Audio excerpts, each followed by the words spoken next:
Louvado seja o Senhor. Sabe, nós vamos estar diante da palavra do Senhor. É uma palavra viva, uma palavra de Deus poderosa para o nosso coração. Mas eu não sou ninguém.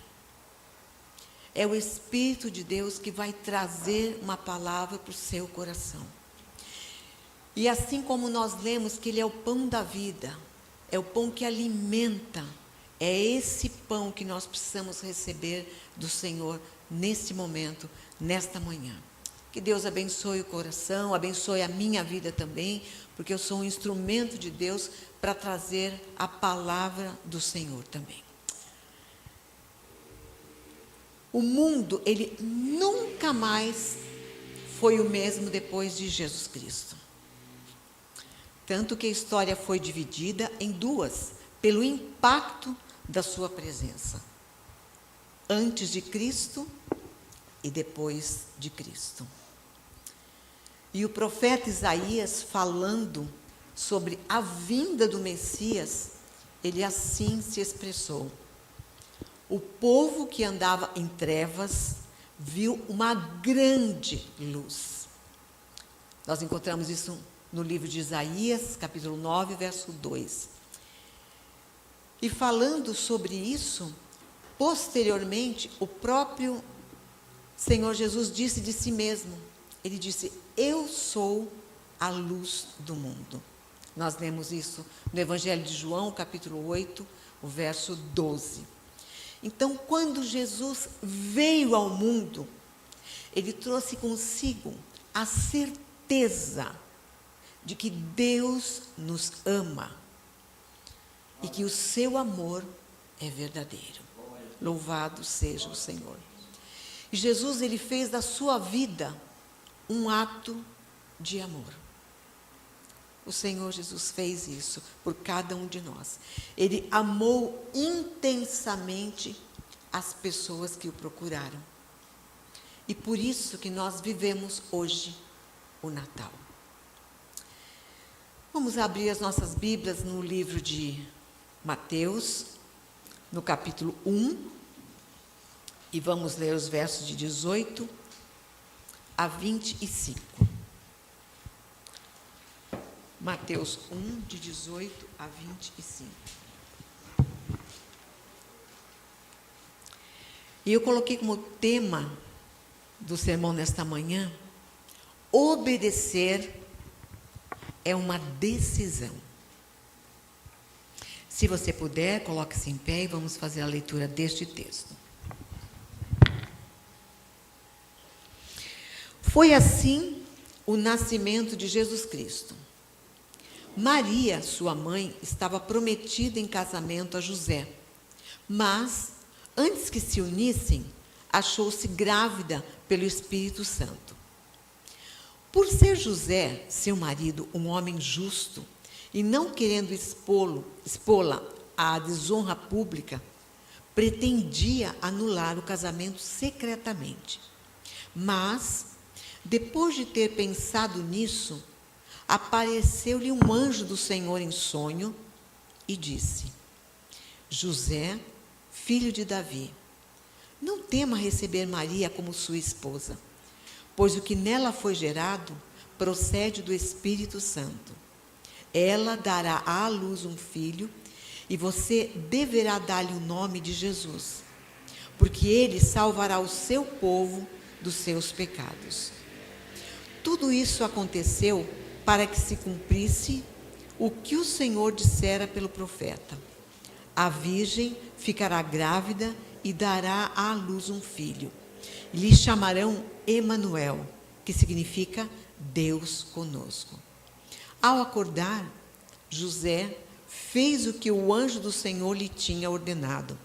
Recebeu Maria como sua esposa, mas não teve relações com ela enquanto ela não deu à luz um filho. E lhe pôs o nome de Jesus. Você pode tomar assento.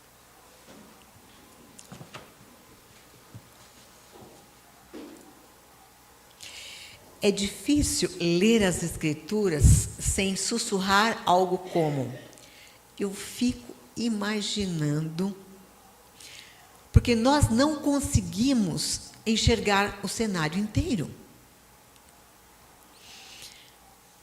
Mas nada, porém, instiga tantos questionamentos quanto o nascimento de Cristo. E José, especialmente José na história de Natal. Nós não sabemos o que houve com José. Mas o seu papel no primeiro ato é tão importante que nós esperávamos vê-lo no restante da história. No entanto, com exceção de uma cena breve, ao lado de Jesus, na época, com 12 anos de idade, em Jerusalém, ele nunca mais reaparece. Mas nós podemos imaginar José aquela noite na estrebaria. Vamos imaginar o que ele teria dito, ou o que ele teria pensado. Talvez ele tenha feito uma oração mais ou menos assim: não foi assim que eu tinha em mente, Senhor Deus. De jeito nenhum. Abrindo um parênteses, nós vivemos situações que nós dizemos assim também. Fecha parênteses. Mas continuando aqui com José, ele deve ter dito: o plano é seu, Senhor. Perdoe-me por questionar. Mas quando o Senhor enviou o anjo para falar sobre o bebê que nasceria, não foi isso que eu imaginei. Por que o nascimento do bebê em uma estrebaria, Senhor? E a gente olhando para o contexto daquilo que José fazia, José, ele era um carpinteiro. Então ele fazia as coisas se encaixarem. Ele não estava acostumado com tanta coisa fora do comum. Ele seguia o prumo. É o que um carpinteiro usa. Ele gostava de ter um plano. Você sabia que gente que monta coisas não está acostumado com surpresas? Que foi o que aconteceu com José. Mas ele sabia que o projeto era de Deus e não dele. Você já esteve numa situação como José viveu? Vivendo o conflito entre aquilo que Deus diz e aquilo que faz sentido. Mas, acima de tudo, porém, José, ele se apegou à esperança. Ele se apegou a Deus. Você já perguntou em alguma situação que você estava vivendo: Senhor, devo virar à direita ou à esquerda? Ou você já perguntou: devo fazer isso ou não devo fazer? E assim como essas perguntas, outras nós fazemos também. Então, essas perguntas, todas elas e muitas mais, nós as fazemos. E mais, nós questionamos os planos de Deus. E ficamos tentando imaginar por que Deus faz as coisas assim. Agora, se você está questionando as coisas como José, haja também como ele. Obedeça. José, ele foi obediente a Deus.